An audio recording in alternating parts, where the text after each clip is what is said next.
Welcome to Look North and the headlines this Friday evening. More wards in lockdown with a continuing norovirus outbreak across 4 hospitals as the NHS in our region faces unprecedented pressure. Also tonight, behind bars, this 82-year-old man is jailed for a string of child sex abuse charges. Dog owners on the alert after cases of suspected poisoning in Tyneside parks. A family pet is dead. It was too late for Wolf, unfortunately, and sadly had to be put down on New Year's Eve. And help is available. A teenager's message to others struggling with their mental health. The PE teacher that helped me, I don't think he actually realised that he managed to save my life. I don't think that many people know where to go if they have a problem. In sport, we look ahead to the third round of the FA Cup. Who'll win the battle of the Welshmen in the Teeswear derby? And why Newcastle's clash with Luton means divided loyalties for this man.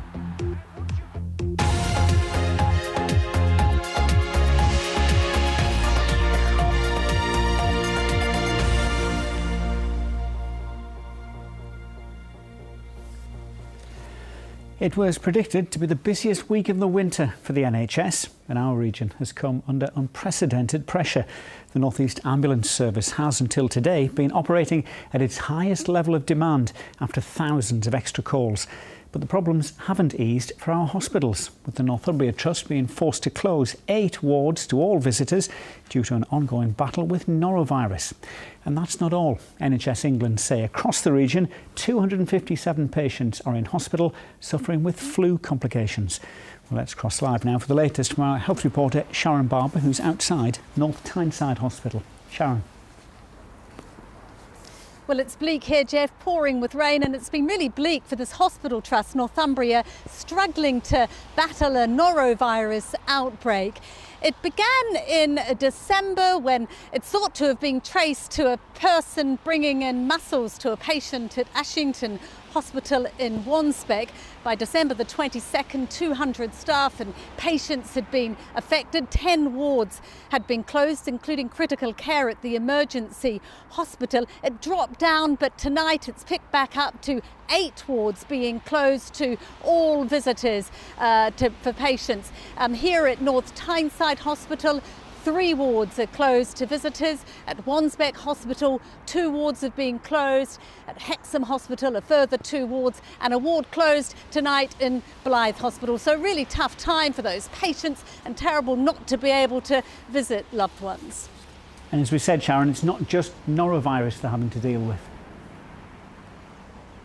That's right. They've also been badly hit, this trust, as many others, by an outbreak of flu. They've had more than 50 patients hospitalised at the Northumbria hospitals with the flu virus, as you say, across the North East and Cumbria, 257 cases. The picture across the UK, there have been 114 cases admitted to intensive care, 24 deaths in the last week of December. Public Health England say these numbers are significant but not unexpected. So if you are feeling under the weather, Sharon, what's the advice? Well, the advice for patients is not to spread the virus, not to come in if you have flu-like symptoms. For those with underlying health problems, it can be serious. If you are concerned, to call 111. But the real advice tonight by the health authorities is that there is still time to have a flu vaccination. Back to you.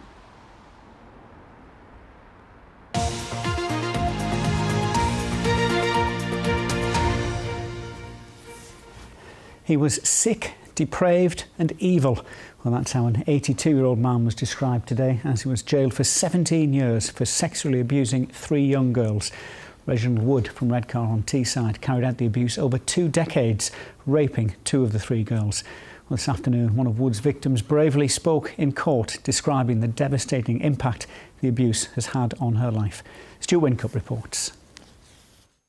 Reginald Wood was described in court as evil and sick. The 82-year-old sexually abused 3 young girls between the 1980s and 1990s. The youngest was just 7. Today, one of Wood's victims appeared in court to describe the impact the abuse has had on her life. He was evil and spiteful, and made me feel worthless. I have flashbacks of the physical and mental torment. I will never forget the lasting damage this child abuser did to me. He's sick and depraved. Judge Tony Briggs praised the courage Wood's victims had shown by reporting what had happened to them as children. Wood was a long-distance lorry driver and he abused some of his victims in his cab. The courts heard the children were young and vulnerable, and over the years the abuse was so common they said his behaviour became normalised. He would tell the girls that it was their little secret, and if they told anybody, no one would believe them. Sentencing Wood to 17 years in prison, the judge said it was clear he had caused significant damage to his victims and deserved a significant sentence. Stuart Wincup, BBC Look North, Middlesbrough.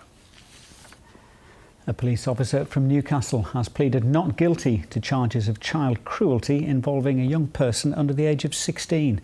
Claire Wallace has been suspended from Northumbria Police while criminal proceedings are ongoing.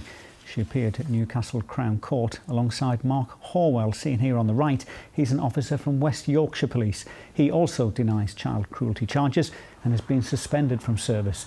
The pair will go on trial at Newcastle Crown Court in March.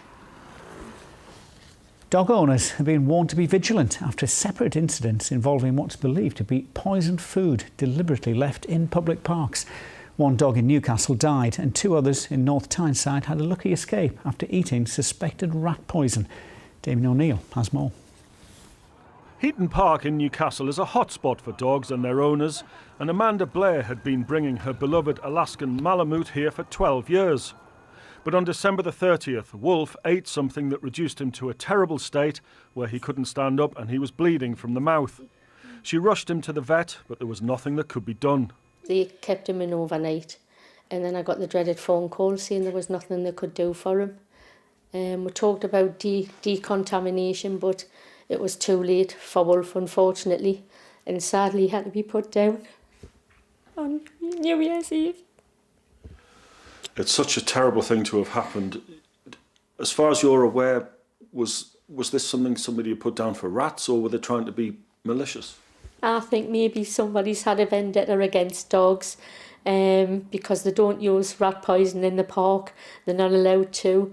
And Wolf wouldn't have just ate rat poison. It would have to be wrapped in food or something like that. Then just 3 days ago, Charlotte King was walking her 2 whippets in the Rising Sun Country Park in North Tyneside when they too came down suddenly with similar symptoms and were taken straight to the vet. They couldn't really determine what had been ingested, but they were pretty certain it was some sort of toxin. If we hadn't have took them straight to the vet, I think it would have been a completely different situation. They're getting there. They're not the same, and we're still on medication, but we're just one of the lucky ones. Amanda and her family are devastated at the death of their pet and hope whoever may be responsible is caught before another dog meets a similar fate. The difficulty is you would have to catch somebody in the act of putting poisoned meat down, but Newcastle Council have said if you see anything that you think might be suspicious, including raw meat that might have been poisoned, report it to the police calling 101. We're sorry to hear about the sad cases of the dogs that have been poisoned recently, and have asked our staff in the parks to be extra vigilant during their patrols. This is Damien O'Neill for BBC Look North in Heaton Park in Newcastle. Well, it's a hot topic right now, plastic waste and its impact on our environment. Well, now a County Durham firm which recycles plastic bottles like this into food packaging is hoping to double its turnover after a rapid growth in its first year in business. Packway Limited employed salespeople to help them target the European market. Well, they're now planning a second production line and hope to benefit from the Chinese ban on imports of plastic waste. Julie Smith reports.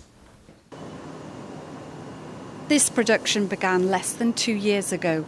Within 3 months, it was making a profit, turning recycled plastic bottles into plastic sheet used to make food packaging. The firm employs 25 staff. Now there are plans to recruit 4 additional staff for a second production line. We have another 8,000 tonnes of work more or less straight away, which is great for us. Our overheads are staying the same. Our labour goes up slightly, but we're doubling our capacity, which all makes bottom line sense. Looking forward next year and the year after, hopefully we'll be able to triple the output of the plant, and by the end of 2019 we'll have another 3rd line in, to meet that demand. All the raw material here comes from Tunisia, but Packway are hoping to benefit from the plastic waste ban in China and source more material from the UK. The fact that there's more pressure now on the UK to recycle themselves helps us in that we would like to buy more recycled material from the UK. So, hopefully that will be a good thing for us in that it'll make the recycling industry more buoyant over here. Already we've invested over £100,000 in what we call a colour sorter, which you sort through your flake from the UK, which takes out the metal, takes out the black pieces of wood, cloth, anything like that. So we're already gearing ourselves up to buy more UK flake. So I mean, at the end of the year we'll be, I would say, 50% coming from the UK. The new production line will begin in April. Julie Smith, BBC Look North, Houghtonleigh Spring. Are you watching Look North? There's still plenty to come tonight. Dawn C with the sport. Plus, Brexit hopes and fears. We catch up with some voters to see how they're feeling now. And things are much colder this weekend. There'll be a return of the frost, a biting wind, but also some sunshine. All the details later in the programme.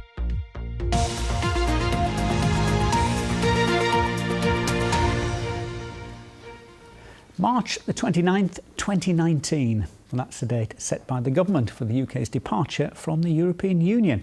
But with most of the serious negotiation on Brexit still to come, businesses and voters across this region still hold sharply different opinions on what the future holds. Well, since the referendum vote, we've been talking to a cross-section of voters. And today, in the last of a series of reports on the EU issue, our political correspondent Luke Walton has been catching up with them. With shops in Yarm and Newcastle, Diana Kay has been in the floral trade for more than 30 years. She voted Leave, believing Brexit would give a stronger voice for small business. And 18 months on, she's still confident about a future outside the EU. We've just had a Christmas peak, and we've had a good run in December. So looking back on the last year or two, really happy with how it's gone. Have you been surprised by how protracted the negotiations have been? No, not really. I don't think there's any surprises so far. I think the surprise is how negative people have been, even though there was a vote. Back in June, we visited this Gateshead factory that makes parts for electrical vehicles and heard from the chief executive why he had voted Remain. Since then, the firm has been bought by an American company, and that boss has moved on to other interests, including becoming a trustee of Newcastle's Mining Institute. Its Victorian grandeur, a reminder of the region's industrial past, a tradition he still believes will be damaged by leaving the EU. We need talent. We don't grow enough of our own talent. We need to import talent. And Brexit is making the UK a difficult place to see as a place to come and build your future with your family. Shouldn't we grow our own? We can grow our own, but not at the pace that we need. Among Newcastle shoppers, further evidence of divided opinion. Is Brexit going as you thought it would? No, I didn't think it would be this sort of slow and a bit complex. I knew it would take a while, but I didn't think it would be this sort of complex at the minute. Have you changed your mind at all on Brexit? A little bit, yes, I have. I'm starting to have doubts now. No, I voted to stay in the European Union. And what have you learned since? Not a lot. You don't think right? And it hasn't moved, so no, nothing's happening, no. So yeah, that's good. No, I think I have two sons in their early 30s, and they've grew up thinking of themselves as Europeans. Europe's going to make it as difficult as possible because we contribute so much money to it. So But you think it's going to work out? Yeah, quicker the better. Quicker we get through it, quicker we become independent, have our own say on everything. Best thing going. With the planned date for Brexit just 15 months away, the gulf between different sides appears wider than ever. Well, Luke joins me now with news of a political development on this issue just in the last few hours. Luke, what's happened? Well, Jeff, further proof tonight that Brexit divides political parties as well as the public. In the last few hours, Stockton North MP Alex Cunningham has released a statement saying he has resigned as the shadow Pensions Minister, he cites as the reason his decision before Christmas to defy the Labour whip and vote for an amendment calling for Britain to remain in the customs union. Labour MPs had been asked to abstain. Now, in a statement, Mr Cunningham says he had spoken to companies in his constituency and they were as one about the importance of the government delivering the access they need to continue their business effectively in Europe. And he goes on to warn about jobs and investment being at stake. I suppose, Jeff, this is a reminder that as the next round of EU negotiations approaches, it's not just the Conservative government but also the Labour Party that faces a difficult Brexit balancing act. Indeed, story that will run and run. Luke, thanks very much for that. Now, mental health problems affect around 1 in 10 children and young people, and the number seeking treatment is rising. But according to the charity, the Mental Health Foundation, the majority of youngsters with a mental health problem don't receive help early enough. Well, 17-year-old Chloe Bellaby from Harrogate in North Yorkshire has chosen to speak out. A footballer with Harrogate Town, she struggled with her mental health for several years, but didn't know where to turn to. Tanya Arnold has the story. Everyone thought, oh, she's absolutely fine, she's got a smile on her face. I think the stigma with that is, like, you don't expect someone who seems to have it all to have depression. 3 years ago, Chloe Bellaby found this dark cloud enveloping her and she didn't know where to turn. I didn't tell anyone, I bottled all my feelings away. That's when I sort of started self-harming. My arms and my legs were covered in sort of scars. I covered myself away and I just isolated myself to try and keep sort of normality in some sort of way, and hopefully no one would realise sort of how I was feeling. It was her PE teacher who noticed something was wrong, telling her she'd lost her spark. At that point, she sought help. I went to the doctors, got referred to CAMS. The waiting for that was about 3 to 4 months, which isn't a long time compared to some people's waits. That time was obviously a bit too long. I tried to take my own life in August 2016, so that was when I hit my lowest and sort of actually got the help I sort of needed. CAMS, the Child and Adolescent Mental Health Services, got her through that crisis stage. But long term, it was that PE teacher and football that shaped her recovery. Obviously, I'd started speaking out. That was a massive weight off my shoulders, but I think probably the main thing was sort of playing football. I remember having a bad day one day and I just came here, forgot about everything for an hour. The PE teacher that helped me, he took me under his wing. I don't know what I would have done without him. And I don't think he actually realised that he managed to save my life. And it's football that's shaping her future. She's won a 2-year scholarship to go to college in New Jersey. Already, Chloe knows her story has inspired other teenagers to open up about their problems. But is the help there when they need it? I don't think that many people know where to go if they have a problem, who to speak to. In schools especially, I don't think there's enough sort of recognition of mental health there. I spent a long time sort of trying to hide it from everyone and obviously no one noticed. I do think it needs to be improved, but I'm hoping something will come about and come from the story and hopefully help everyone else. Amazing story. Now, a sinkhole has appeared at the side of the railway tracks between Whitehaven and Workington in Cumbria. The hole at Harrington is about 2 feet wide and 4 feet deep, and engineers say the ground around it seems to be shifting. At the moment, services are disrupted because trains can only run on one line, but Network Rail hopes that services will be back to normal by Sunday. And staying on the railways, passengers travelling to and from Newcastle Central Station are facing 8 days of disruption starting tomorrow while upgrading work is carried out. Network Rail says 19 sets of points, which were installed in the 1980s, failed 15 times in the first 10 months of last year, making the work essential. A revised timetable is in place, with some services terminating at York, Durham or the Metro Centre. Buses will also be used. Now, just ahead of sport, they've spent Christmas and New Year at sea, and the Four Oarsmen rowing team are still in the lead of a race across the Atlantic. Peter Robinson and Dickie Taylor, friends from Northumberland, are rowing 3,000 miles from La Gomera in the Canaries to Antigua. These latest images show their blisters, weight loss and a new beard. Most recent information showed them leading by 40 miles with just over a week to go at their present rate. Fantastic. And they've raised about £250,000 for charity as well. Brilliant effort. Superb. OK, Dawn, rest of the sport, FA Cup weekend. It is, yes, it's the FA Cup. It's the third round, in fact, of the FA Cup this weekend. The time when the big clubs join the competition, and on Teesside it means a local derby as well, with new Middlesbrough boss Tony Pulis facing Chris Coleman's struggling Sunderland.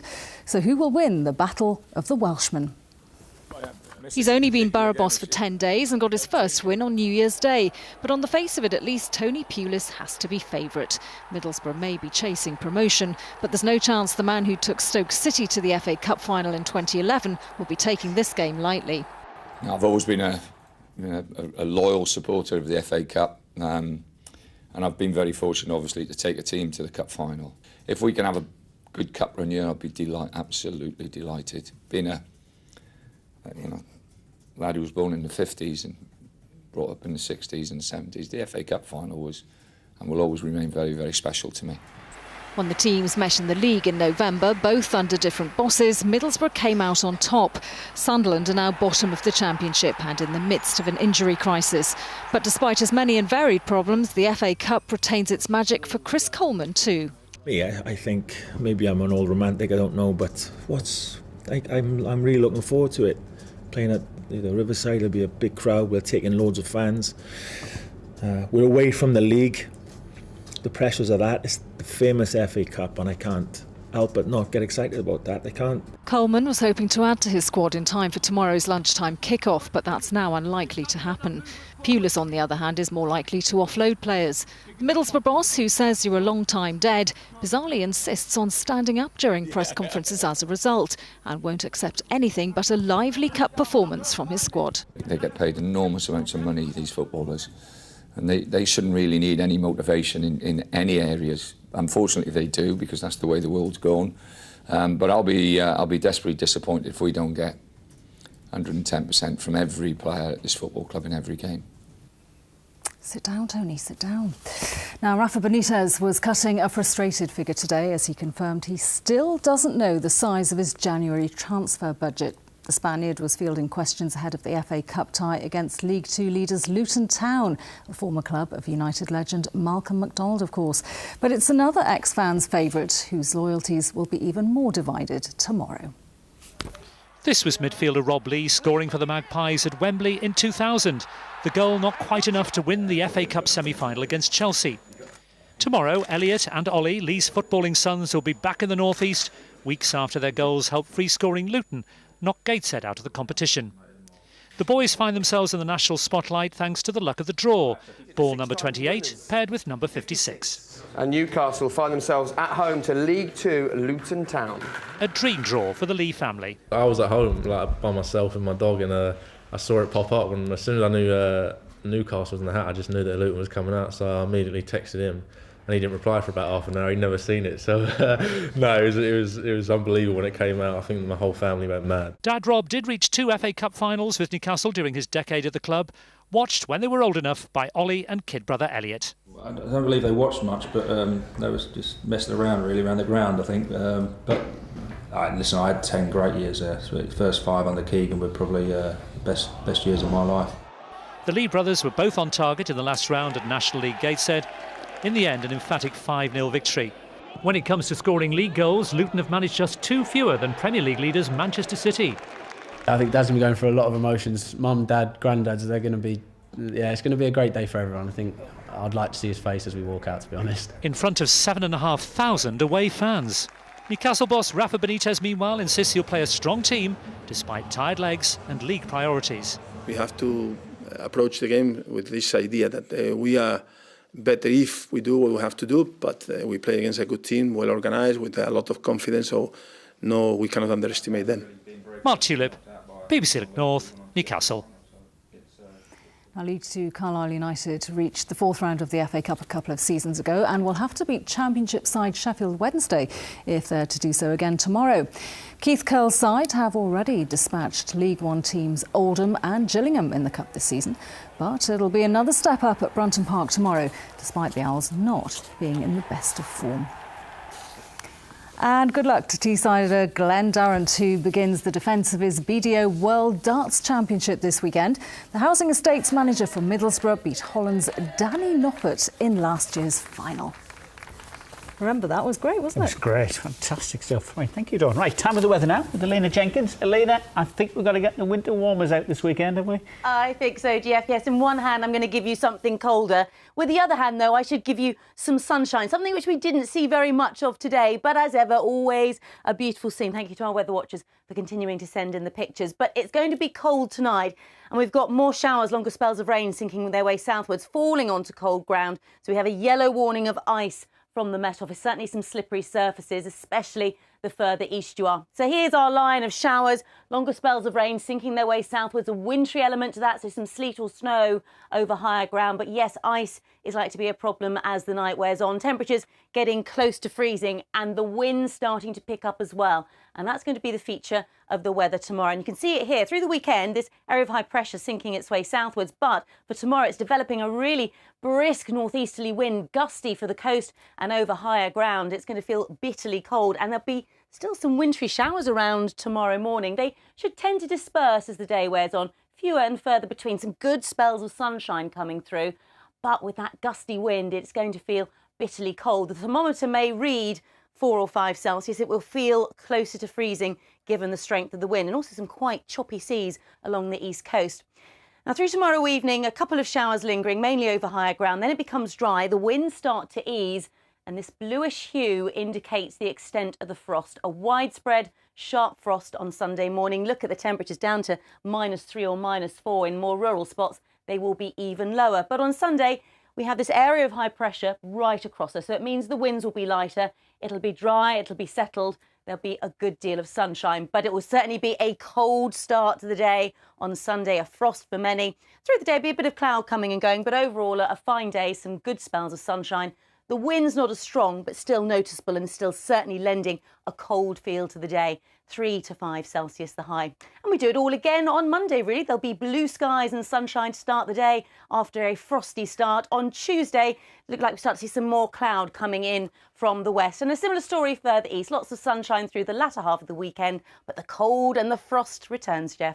Oh, great. Thank you very much, Elena. Great stuff. Feel cool just watching that. I know. Blue skies and sunshine is lovely. That's quite nice. Have a great weekend, and we'll see you on Monday. Bye-bye. Bye-bye.